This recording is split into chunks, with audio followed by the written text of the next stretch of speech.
Hello all, welcome back to our channel. అందరు ఎలా ఉన్నారు? అందరు బాగుండాలని మనస్ఫూర్తిగా కోరుకుంటున్నాను. ఇవాళ చూపించిపోయే రెసిపీ ఏంటంటే బెంగాలీ రసగుల్లా.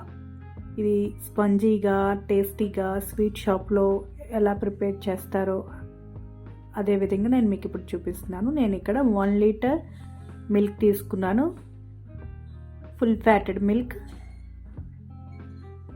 ఇప్పుడు ఈ పాలని మరిగించుకుందాము. పాలు నార్మల్ మిల్క్ అయినా పర్లేదు, ఫుల్ ఫ్యాటెడ్ మిల్క్ అయినా పర్లేదు, ఏ పాలైనా యూజ్ చేసుకోవచ్చు.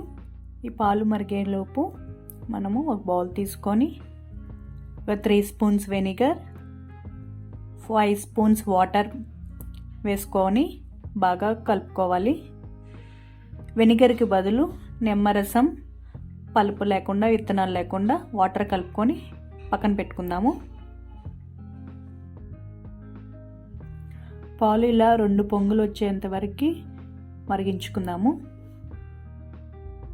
పాలు పొంగు వచ్చినప్పుడు గరిటె పెట్టి కలుపుకుంటూ ఉండాలి, మీగడ పట్టకుండా ఉండటానికి.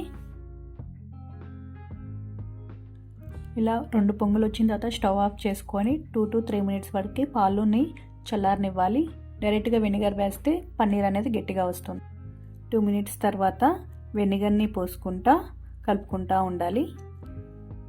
కలుపుకున్న తర్వాత స్టవ్ మీద పెట్టుకొని మీడియం ఫ్లేమ్లో పెట్టుకొని పాలు విరిగేంత వాటికి స్టవ్ మీద పెట్టుకొని కలుపుకుంటూ ఉండాలి. పాలు నీరు వేరేంత వాటికి స్టవ్ మీద పెట్టుకొని మీడియం ఫ్లేమ్లో కలుపుకుంటూ ఉండాలి. 2 to 3 మినిట్స్లో విరిగిపోతుంది.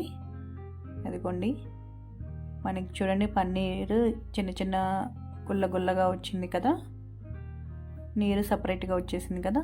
ఇప్పుడు మనం దీన్ని డ్రైన్ చేసుకోవాలి. ఇప్పుడు ఒక క్లాత్ తీసుకొని ఒక బౌల్ మీద పెట్టుకొని ఆ పన్నీర్ని వడగట్టుకుందాము.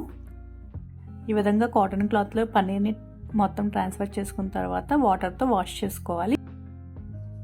ఈ విధంగా వాటర్ పోసుకొని క్లీన్ చేసుకున్న తర్వాత పన్నీర్ని క్లాత్ని మొత్తం పట్టుకొని స్క్వీజ్ చేయాలి.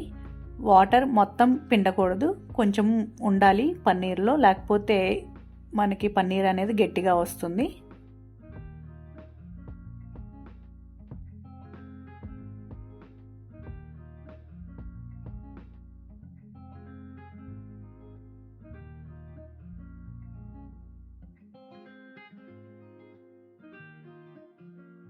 ఇప్పుడు ఆ పన్నీర్ని ఒక ప్లేట్లోకి తీసుకొని నేను ఇక్కడ చూపించిన విధంగా అరచేత్తో బాగా నలుపుకుంటూ ఉండాలి.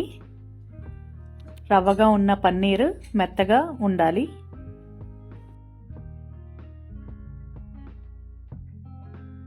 ఈ విధంగా పన్నీర్ మొత్తాన్ని చేత్తో ఇలా మెత్తగా అనుకోవాలి, లేకపోతే మనకి రసగుల్లాలు విరిగిపోతాయి,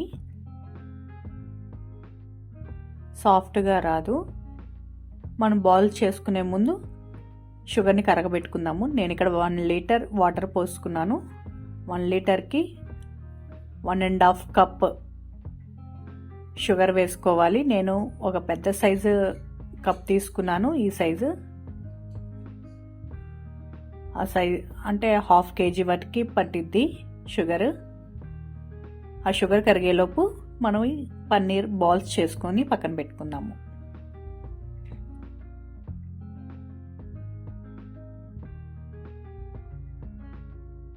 ఇప్పుడు పన్నీర్ బాల్స్ని చేసుకుందాము. ఎక్కడ క్రాక్స్ లేకుండా చేసుకోవాలి.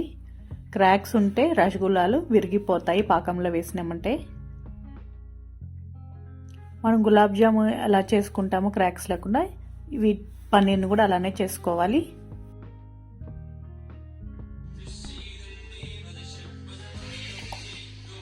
ఏంటి ఆద్య, నువ్వెందుకు చేస్తున్నావు? నేను చేస్తున్నా కదా. నాకు పోయినసారి కూడా అలానే చేశాను కదా, ఇప్పుడు కూడా అలానే చేయాలనిపిస్తుంది. నాకు రసగుల్లా ఇష్టం, అందుకనే చేస్తాను. నేను రసగుల్లా ప్రిపేర్ చేస్తుంటే మా పాప వచ్చి నేను కూడా చేస్తానని ఈ పన్నీర్ బాల్స్ని రౌండ్గా చేసి పెడుతుంది. ఈ విధంగా చేసుకున్న తర్వాత షుగర్ కూడా మెల్ట్ అయి ఉంటుంది.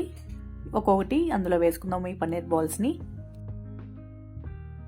ఇలా ఒక్కొక్కటి వేసుకోవాలి షుగర్ సిరప్లోకి. ఈ పన్నీర్ బాల్స్ వెడల్పుగా లోతుగా ఉన్న గిన్నె అయితే ఈ రసగుల్లాలకి యూజ్ అవుతుందండి. ఎందుకంటే ఈ పన్నీర్ బాల్స్ డబల్ సైజ్ అవుతాయి ఉడికేసరికి. ఇందులోనే కొంచెం యాలుక్కాయల పొడి కూడా వేసుకోవాలి, అది వీడియో స్కిప్ అయింది. ఇప్పుడు మూత పెట్టేసుకొని ఒక 10 మినిట్స్ వరకు హై ఫ్లేమ్లో పెట్టుకొని ఉడికిద్దాము. డబల్ సైజ్ అవుతాయి ఈ పన్నీర్ బాల్స్. 10 మినిట్స్ అయింది కదా, అదిగోండి రసగుల్లాలు చూడండి పెద్దవైనవి. ఇప్పుడు స్టవ్ ఆఫ్ చేసుకొని ఒక 4 to 5 అవర్స్ చల్లారనిద్దాము. ఈ రసగుల్లాలు అనేవి ఫ్రిడ్జ్లో 1 వీక్ పాటు స్టోర్ చేసుకుని పెట్టుకోవచ్చండి. అంతేనండి, బెంగాలీ రసగుల్లాలు రెడీ అయినాయి. ఎంతో స్పంజీగా జ్యూసీగా రసగుల్లాలు రెడీ. మీరు కూడా ట్రై చేసి ఎలా వచ్చిందో నాకు కింద కామెంట్ సెక్షన్లో షేర్ చేసుకోండి. నా వీడియో కనుక మీకు నచ్చినట్టయితే లైక్ చేయండి, షేర్ చేయండి అండ్ సబ్స్క్రైబ్ చేయండి. పక్కనున్న బెల్ ఐకాన్ని యాక్టివేట్ చేసుకుంటే నా రెగ్యులర్ అప్డేట్స్ మీకు వస్తాయి. Thanks for watching. See you the next video.